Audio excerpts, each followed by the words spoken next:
Hi guys, welcome to another episode of Another Fat Guy Cooks. I'm your fat guy, Andy Baker, and we have got the fantastic, handsome, and talented Henry Phillips with us for Crime and Nourishment. How's it going, Henry? Hey Andy, good to see you, man. Yeah, good to see you too, buddy. So it's been a while since I've actually seen you in person. I think I think it's been 9 years. it's been a while. So for anybody who doesn't know, you do loads of stuff. Yeah, I mean, So if I could have ever been given just some kind of job in the entertainment industry, I would have taken it, and I've tried, but I never got anything. I never like I even applied for jobs where I was just like a paper pusher at a studio or something. That would have been fun, but so I've always had to come up with stuff, you know. And I think it's funny because I do have probably about, because doing comedy, there's probably about 7 of my friends that are like household names, you know, and they've yeah, like quote made it or whatever. And I think it's funny because I always feel like I'm doing some poor imitation of what they're doing. Like, hey, they all bought a cool house in Hollywood, and I've got like a tent in the hills, and I'm like, hey, I'm right there with you guys. I'm doing the same well, thing, you know? if it makes you feel any better, that feeling actually translates as you get lower down the line Oh yeah, yeah. to where I am, Oh which is yeah, no, barely it a never hanger on. ends. Yeah, it never ends. Yeah. But yeah, so recently I've been watching a bit of your the Highwayman on YouTube, Oh yeah. which is fantastic. Oh good. For anybody who's not seen it, I have you play a guy who drives around trying to help people and basically ruins their lives. Yeah, yeah, exactly. I make it worse, and then I still haven't found the exact angle because every now and then he will help somebody, but not the way that he was trying to. Mhm. You know, I have one episode where I meet a magician at a highway rest stop, I and saw that one. and he and I get him to put on a show at the rest stop, and there's like 3 people there, and his tricks are awful, and the show goes very poorly, and then he decides that maybe it's best that he takes his brother up on the offer that he had to work for his roofing company, and he would have never arrived at that decision without knowing that that final nail in the coffin of his magic career happened because Highwayman made that show happen. So in a weird Exactly, and way, you know sometimes it's just better to give up on your dreams. yeah, yeah, absolutely. One of the main reasons, obviously, I've got you on is because you have another YouTube channel called Cooking with Henry, Yes, yeah, which Henry's is Henry's Kitchen. Sorry. same thing. They're all called either one or the other. Yeah. But I mean, I absolutely love it because it's what cooking actually is for most people. Oh, absolutely, yeah. And there again, it was born out of me really trying. I think Hmm. that's an important part about comedy. Maybe that's the thread that ties all these people together that we were talking about. That is, people don't like when something is obviously a put on.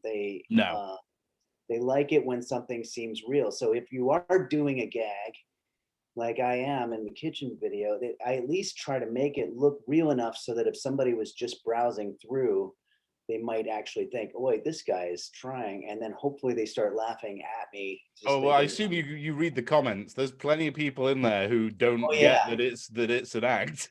I love that." Every one of Yeah. those is gold to me when somebody's like, "The guy put egg in his vegan, recipe or whatever. That's not vegan," and then it starts a whole fight. I love those.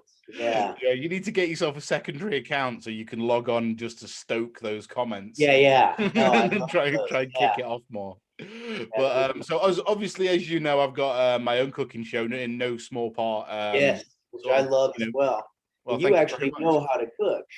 I'm learning how to cook. I started out as sort of you know okay. I could do a few things, but since I've started doing the show, I've been teaching myself sort of a lot of new stuff and. Yeah, well, I've definitely learned from watching it. I mean, it looks definitely like you know what you're doing. And maybe everybody has a certain natural proclivity to it. But I mean, Andy, I really am like in real life. I'm really terrible with it. I I think that certain oven, I always do the directions exactly by the book. Yeah. See, And I'm the opposite. yeah, well, I think I that's the never better way follow to go, directions.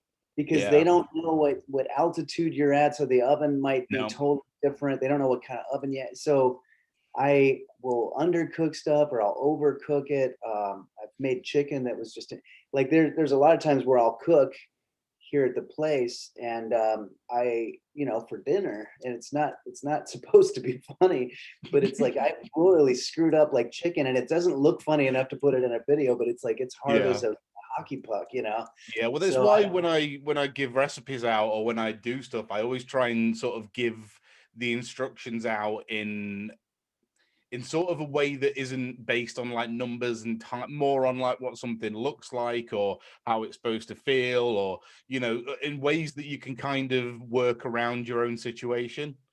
So yeah, that if your oven is shit and takes twice as long, then you're not going to fuck it up by just following the exact time and those kind of things. Because I've done exactly the same. I live in England where it's fucking freezing all the time, yeah, apart from maybe 5 days in summer. So you're trying to follow a bread recipe that says leave your bread out to proof for 45 minutes. Well, yeah, yeah, it does fucking nothing. It doesn't start to rise. It just sits there and gets cold. yeah, So there's lots of stuff that's really sort of dependent on where you are, and and like you said, altitude makes a huge difference to loads of stuff. which I would, that's one of those things I would just sort of roll my eyes and say, oh, come on, it couldn't be that much of a difference, but it is. Yeah, it really is. The first thing that happened that really, that, that really have always made me laugh about cooking, which was about 20 years ago. I was making a dinner casserole for a girl for a date before we left out for the evening. And I put it in for an hour, and there were two major things that I did wrong. One, I was trying to divide everything by four, and then I did that, except for I didn't divide the salt, so I had four times as much salt as you were supposed to have. I just forgot. I forgot to divide that one, so I put in the full whatever it was, 3 tablespoons or whatever. Mhm. And how do you divide 3 tablespoons by four? And it was whatever. But so there was that. But then this is the best part. I put it in the oven and set the timer for an hour. And then she was there, and we were watching TV. And I said, "Yeah, it should be ready soon." And then uh, I was kind of surprised that I wasn't smelling any food. I was like, usually you smell food or whatever. And it was like a beautiful, it was a feta and spinach casserole type thing, a cream type thing. It was going to be really good. I went to the oven after the timer went off after an hour, and I literally had forgotten to turn the oven on. So literally, I was just sitting there for one full hour while the thing was just sitting in the oven, and that was just plain stupidity. And No, we so, call that resting time. yeah, yeah, I literally put it back in the oven, and this Yeah. time put it on for an hour, and then we had this awful overly salted shit. It was just like, well, I'm glad we waited 2 hours for this. So that just always made me laugh, because I was just like, it's so funny to kind of torture somebody by accident by trying to I do a mean, nice. if nothing else, she's probably dead now from sodium poisoning. Oh So yeah, yeah. yeah, so it's not like she's going to tell anyone. Well, yeah, I mean, it's almost like a variation on pulling a prank, because real quickly, that I also was at a film festival back in like 2010, I think. It was in Baltimore, and it was 106 degrees or something, and it was humid as hell. And it was just an awful day, and everybody was going to the air conditioned movie theater, and then when they got out, they were just completely soaked or doing a lot of walking around. And so at the headquarters for this thing, which was outdoors in a parking lot for this festival, they had a giant bin, and it said Gatorade, or I think it was Gatorade, or one of those vitamin water type things or whatever. Yeah. And it was just this giant silver bin that was like glistening, and it had like cold drops of water dripping off of it and filled with ice. And it was donated by, I guess, Gatorade. And it was donated because they want to, give something that has their name on it, like a product Mhm. endorsement or whatever. But a lot of times these companies will give them some shit that they don't want to use anyway. And apparently they had some kind of, I don't think it was Gatorade, but it was, it was something like this, but it was literally like jalapeno water or something. And it was packaged just like regular, beautiful bottled water that looked very appetizing. It looked like it was going to quench your thirst. And people kept going over there and going, "Oh my God, thank God." And they would open this thing and they'd be like, "Oop,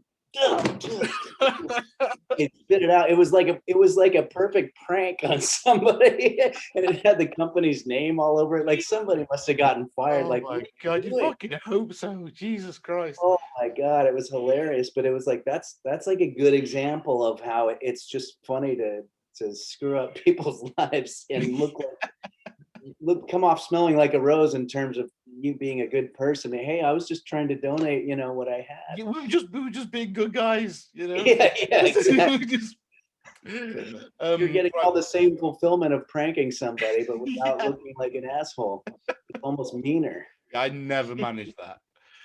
Yeah.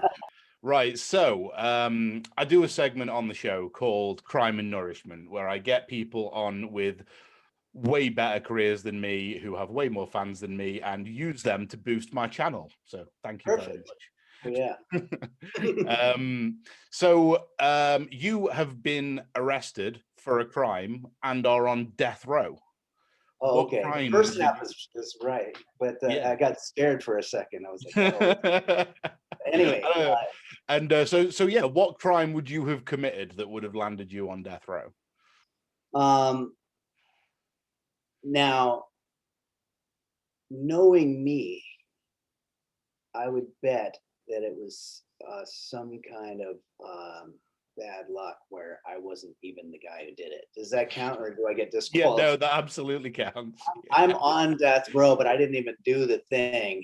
I just happened to be walking by when all of the stars aligned, and like almost see you like sort of going on vacation to the capital and accidentally wandering into the capital city riots. yeah, exactly. Like that was like the Mr. time. Bean. I just it was on a trip, and I thought, oh well, let's go see. I've never seen the whatever the fuck they Oh, have. the doors are open. I guess I'll just go in and see what's going on. Walk right in, yeah. Or maybe I was nearby trying to, well, one of my biggest fears years ago was when I was like trying to buy a porno mag in the early days before we had the internet, and I would like circle the place because I was terrified that I was going to see some friend of mine there. But it's like, yeah, it looks like they're committing a crime. It's that, But so it'd probably be something like that where I was trying to do something slightly surreptitious, but somebody else murdered somebody, and now I'm on death row, and I'm dying. Yeah, and just entirely unsurprised by it as well. Yeah, Of absolutely. course, this is how it was going to end. And a little bit suicidal also. So it's sort of like, all right, well, I guess this kind of works out in a weird way. Yeah. Okay, perfect. Just to tie to what you just said, I did exactly the same thing when I went to the Reaper Barn in Hamburg. To the red light area, and went to go and get myself a couple of nice friendly prostitutes, and did the entire sort of walk past the place. It's the most exercise I think I've ever got, is the 5 laps that I did around the building before before I ended up actually going in. That's a great example. So if somebody actually did commit a murder at that time, they would be like, so who's this guy who keeps walking around? He's clearly trying to, and he's really fat. He clearly doesn't walk very much, so he's up to something. Not like he's out for a jog. Yeah, exactly. Yeah. Okay, cool. So you're on death row. You get, as everybody gets, you get your final meal. So what's going to happen is you get to pick your final meal. I'm going to go away, cook it. We'll come back at your convenience at whatever point, and I'll present you what I've made. So what would be your last meal? I'm not sure if they have this out there. I'll find it. I think it's European, but it's very American. It's the Monte Cristo sandwich. I've actually been looking to make one of these for the show at some point, so this is perfect. Yeah. I'm not sure I've ever seen some. I'm sure there's people doing it on YouTube, but I haven't seen it. So from memory, the Monte Cristo is like ham, cheese, then fried, and then with like an egg on top on really thick bread. And Oh, does the it bread have is like and this you can be creative with it. yeah. I believe the bread is literally just French toast, so that's Oh, already oh, French it's made toast. with Yeah, French toast. Perfect. I think so, or and then deep fried. Yeah. But that French toast already kind of is anyway. But yeah, it's got ham. Uh, it's like a club sandwich inside of it, but I'm pretty sure Yeah. there's bacon in there. But here's the other thing: is there's also confectioner sugar and syrup that you either dip it in or pour over the top. But it's like that would actually probably kill you before whatever it is they're trying to kill you with in your execution. You know, Oh, that I might don't know, man. I've survived worse. they might kill two birds with one stone with that one. But yeah, no, I mean, yeah, I've definitely had some of those. There's also, yeah, but I'm pretty sure there is cheese in there. I think Yeah. it's sort of Well, like there's a couple of other varieties, right? There's like the Crow Monsieur, and there's the oh Crow yeah, Madame, and then there's like a few others that are all similar but basically the same thing, right? yeah. Which Those were that's when I went to Paris. I just had those the whole time. oh yeah, I bet. Perfect. Like Well, I love look. French food. Yeah, I just eating I'm gonna drunk. go to France, the cuisine capital of the world, and eat the most Yeah, American thing that yeah, they do, exactly. which is a ham Oh, sandwich deep fried. exactly what it was. But I have a theory about this from one culinary person to another. Like, Mhm, 'cause if I go to like a fancy French restaurant and order macaroni and cheese, for example, I'll be mhm. laughed at, of course, by the elites at the table. That's why you call it fettuccine alfredo, right? There you go. Yeah. But wouldn't you also expect that if you were ever gonna have the best macaroni and cheese with the finest Absolutely. ingredients, the best types of cheeses, wouldn't it be at a fancy restaurant? So, Absolutely, definitely. yeah, To be fair, I think that they would take it as a challenge. If you, I mean, I know if I was a chef in a restaurant and somebody came in and said, like, I want the best mac and cheese in the world, I would yeah. be super excited to dick around and, try Oh, and make that. Because that, trying the that, right proportions of, hard cheeses with the mild ones or whatever yeah, all that. exactly. And making the roux and then, making the bechamel and then doing all of that. And, Oh, yeah, oh, like, you can have a lot of fun doing that. yeah, absolutely. Well, I think you've But just given me so the idea for my next episode as well.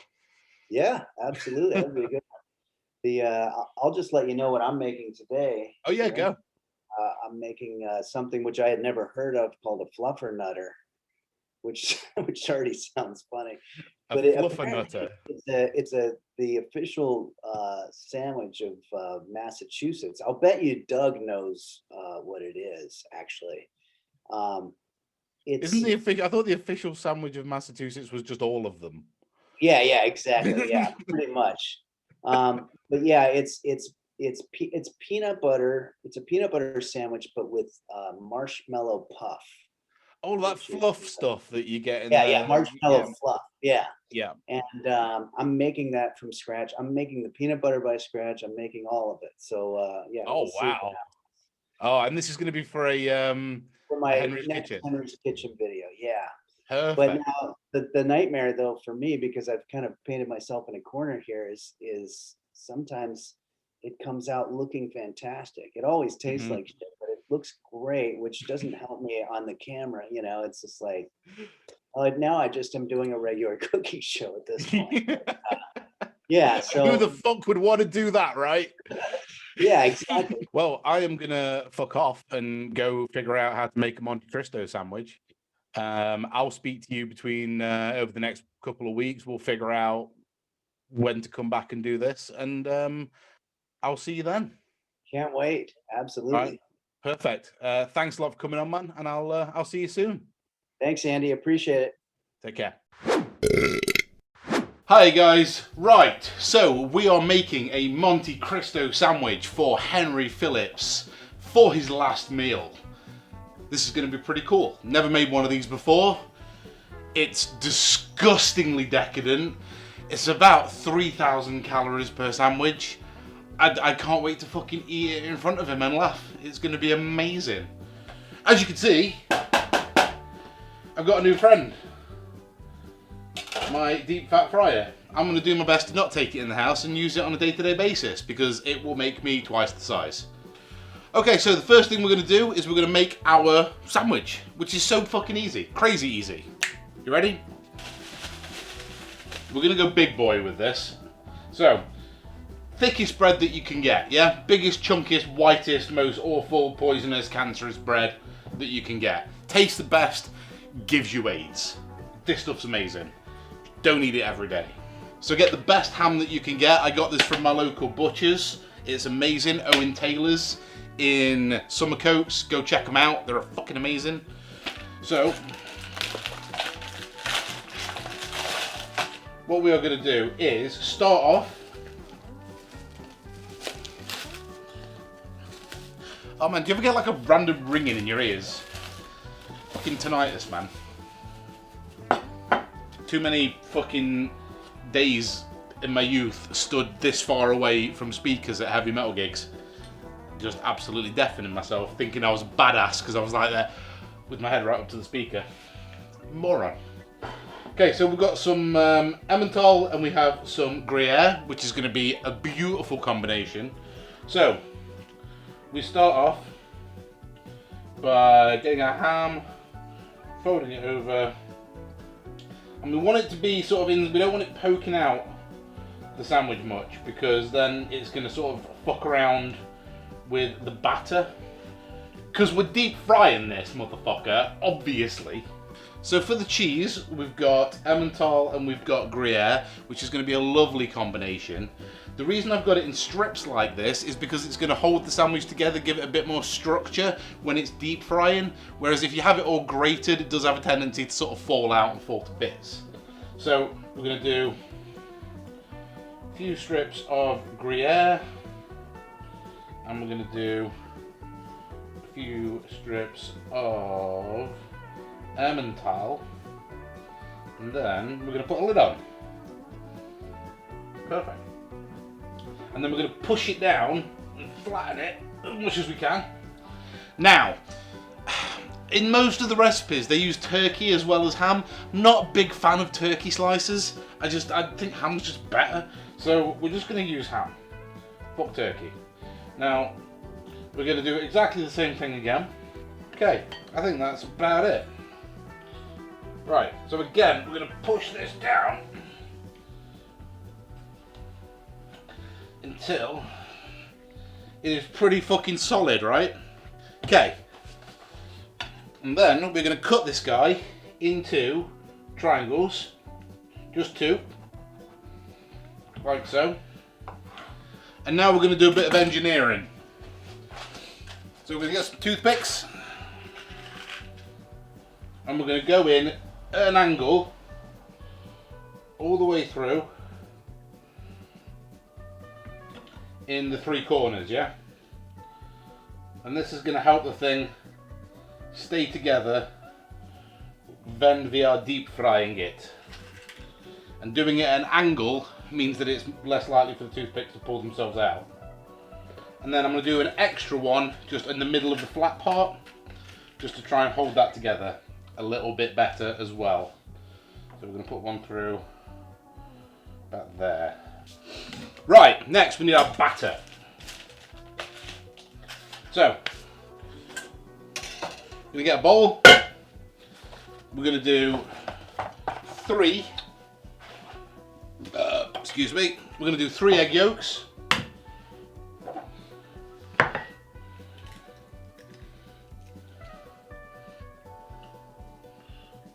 Come on, there we go. Okay, 3 egg yolks. You want about a cup of ice cold water, which we've got here. So we're just going to add about a cup of that. And then some self-raising flour, about a cup of that.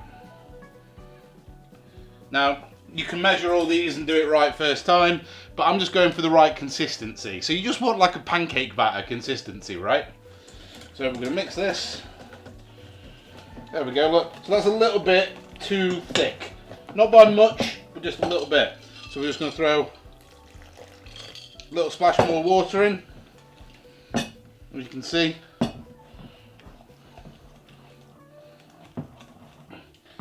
And then we're just going to whisk this round, try and get all the lumps out, and get it till it's a nice pancake batter consistency. I'm also just going to stick a little bit of salt in here, because I did this before, and I found that the batter was just a little bit on the bland side. So, a little bit of salt in there as well. So our oil is now to the right temperature. We're only going to do one of these at a time, because it's going to bring the temperature of the oil down quite a lot. So we're going to put them in, drop them in this way, do them on one side, flip them over. You should be able to see. I might move the camera around if you can't. Okay, so we're going to go into our batter. I'm going for the meat side first, and then rotating it all the way around, getting every side, completely gunking my hand up, making a right mess of my life, covering it, and then into the batter, into the oil, sorry. And we're going to do this for about 5 minutes, maybe a bit less, either side, till it's a nice golden crispy brown. You'll know when it's ready. While that's going, we're just going to get ready to plate up. So we want to get ourselves the nicest strawberry conserve or jam that you can get. This is, no idea, Bon Maman, I don't know. It's really nice. This is what I usually buy for jam. Absolutely amazing. We're going to give it a mix to just try and get it a bit loose so it can be dipped. And then we're going to fill our little ramekin here. Nice and high with it. Look at that. Ah, beautiful. We're also going to prep another bowl here with a sieve. And we're just going to throw some powdered sugar into our sieve. So when the time comes, we can powder that bitch up. Okay, that's, yeah, getting crispy. Right, let's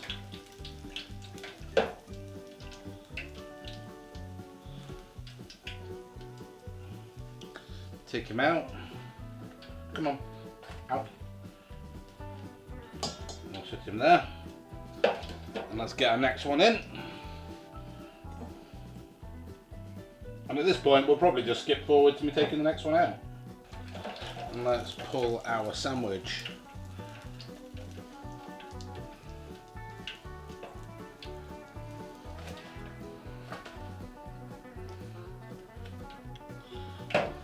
Perfect. And then all we need to do is cut our sandwich in half this way.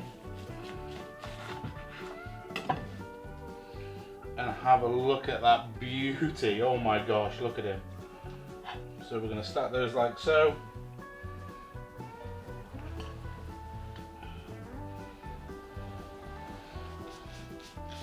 We're going to take our other one. We're going to cut him the same.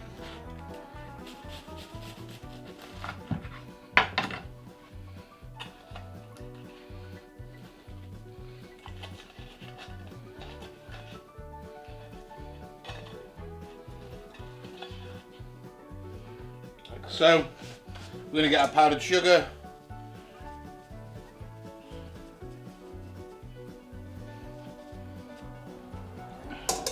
And that's it.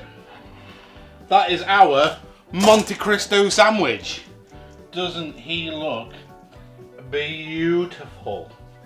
Oh my God. All right, so hopefully we've done this in enough time that we're going to take this through now, get this set up in the other room, and get Henry on a Zoom call. And yeah, let's see what he thinks. Let's go. Henry, welcome back. Thank you for coming. Good to be here.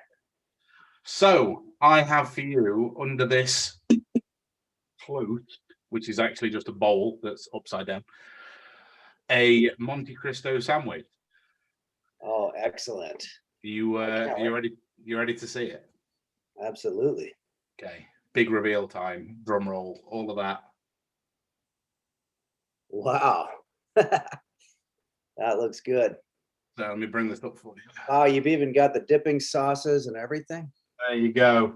So What we've is got that? a big bowl of strawberry preserve, like jam, strawberry jam. Perfect. And then obviously we need to finish it off. Oh yeah, some confectioner's sugar. Oh Powdered shit. sugar. Oh, this is cocaine. Oh shit. Oh, well, that's okay. It's the last meal, right? You're from LA, so I just assumed. Right. Yeah. So I'm gonna, because obviously, in how I'd like this show to go would be for people to come here, and then I could put this up for them, interview them, and then we could do all that. But obviously, COVID and the Atlantic Ocean prevents that. So you get to watch a fat guy eat on the internet. I would eat that in a heartbeat. And can I just say, yeah, has anybody on their last meal requested something that's lethal? Like I would like arsenic or something like that, because maybe they This is close. This is the closest thing I can think of. And if you couple it with an overdose of cocaine, then you've fooled the system. I'm probably not going to eat all of this in one sitting when you go. This is probably going to be a 2-day thing, but I've not actually tried this yet. So realistically, maybe a 2,000 calorie meal right there. Probably 3,000. Yeah, with the jam and everything. So we're going to go for a nice big bite and dip into our jam. And I apologize for how disgusting this is going to look. That's all right. Yeah.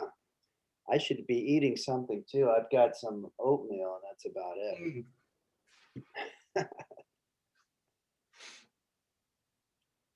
Is it working for you? It's weird because usually when I'm doing this, the other person's masturbating. Oh, okay. Yeah. That is a thing, apparently. Yeah, people. That's how I make my Patreon money. It's absolutely fucking delicious. Yeah. Sweet and savory with the crunch. Yeah, if it wasn't for the fact that it just literally knocked, I think, for 10 years off my life. Yeah. You would eat this every day. Now I'm going to die 5 years ago. Yeah, exactly. Yeah, if you're keeping tabs. Yeah. Well, you know what? A friend of mine just told me, you might be familiar with this because you just brought it up, but there is a fetish that's called. If there's a thing, there's a fetish for it. Oh, yeah, but this one is apparently getting more and more popular. Mukbang. Mukbang. Yeah. You usually like hot Korean ladies with big titties sloppily eating huge amounts of food, right? Yeah, exactly. Yeah. It's another one of those. It's another one of those fetishes that I don't understand. Similar to the one where you want to watch a guy have sex with your girlfriend. Like I've never understood that one either. Like there's just fetishes for everybody, I guess. Yeah, I don't get feet. Feet really confuses me. Don't understand that one. I think I understand the one where people dress up in big furry outfits more than I understand feet. Yeah. No, I can see the fairy outfits for sure. Yeah, but no, I've got a weird thing with feet. It creeps me the fuck out. Those people can all get in the sea. I don't. Yeah. But that's it, man. This was your last meal. I hope it's so hopefully at some point you'll get your ass back over and tour in the UK again and do something over here, and I could make. Oh, I hope so. I'll eat that. Yeah. So now is that I guess the name implies that it's a European origin, but so no, it's a play on the Croque which is the French version of it, which is a lot less fattening, but not that much less. It's the one done with the bechamel and sort of the same kind of deal, just not deep fried and not as exciting. Now it's a little ahead of its time because that whole sweet combined with savory thing seems to be a new phenomenon, like caramel salt and well, it's an American thing. I mean, you don't really get it many other places, because syrup on breakfast with bacon and that kind of thing. I mean, the first time I ever had sweet and savory together was an American breakfast. I mean, you know, the idea of putting maple syrup on bacon. That's right. Yeah. Is you know, most people in England will just laugh at you for that. Oh yeah, it's ridiculous, but it just shows we get used to anything. Well, yeah, exactly, and I clearly get used to a lot. But yeah, man, thank you very much for coming on the show. It's been an absolute pleasure. Have you got anything going on you wanna plug to all the people who are already your fans anyway? Because I've robbed most of them. That's all right. Yeah, just tell people to look up Henry's Kitchen on YouTube if they haven't, and then now the Highwayman. If you put Henry Phillips, the Highwayman, and then somewhere out there, there's also a comedy special on Amazon. Neither here nor there. There's a bunch of stuff, and I always love when people watch it. You know, just the other day, I was meeting a friend for coffee, and before the friend showed up, so there's no one there to verify it. Some guy yelled from his truck, "Are you Henry from Henry's Kitchen?" And I was like, it happens maybe once a year, but I wish that my friend that I was meeting would have seen it, but it was just me. So, see, if that ever happens to me, I'm just instantly thinking paternity suit. Yeah. I'm just in the other direction. Yeah. It's the only time I ever run. Yeah, they pull over. Yeah.